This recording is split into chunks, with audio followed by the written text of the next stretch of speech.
Let us take first one, this is sin y is equal to a sin omega t, where omega is equal to 2 pi upon t, that is t is the time period. This is the total time taken by the body to complete one oscillation is called time period. So, now here t is at any time t here. So, we can write here y is equal to a sin 2 pi t divided by t. If you are writing t is equal to 0, you will be getting y is equal to 0, and t is equal to, if you are writing here t by 2, sorry t by 4, then you will be getting y is equal to a sin 2 pi upon t into t by 4, this cancel, this cancel. So, you will be getting here pi by 2, that is 90, so y is equal to a.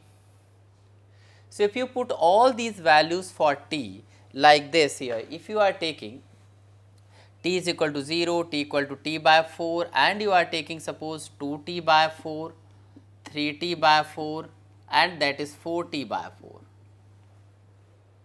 So, for all these values of t, we can draw the graph, and the graph we will be getting here in this case, it is something like this. This is the mean position, this is the y here, and the graph is coming like this here. This is your x axis. So, now this is at t equal to 0, y equal to 0, this point, at t is equal to t by 4, y is maximum, that is equal to a, that is called amplitude.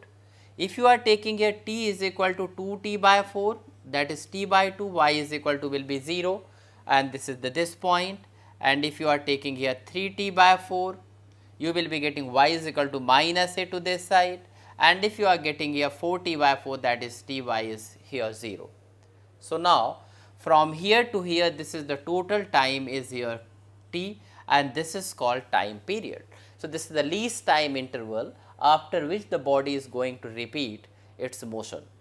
So, this is called time period. So, this is sine curve, and if you are taking cos curve, you will be getting here in cos curve like y is equal to a cos omega t.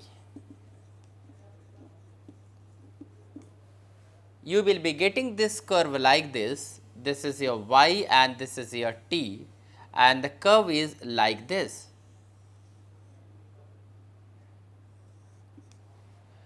This is at 0, this is at here t by 4, and this is here 2t by 4, this is here 3t by 4, and this is here t. So, at 0 cos has got the maximum value, that is equal to a, and also t here it has got. So, this is the least time interval when its values are being repeated after this. So, this is also known as its time period.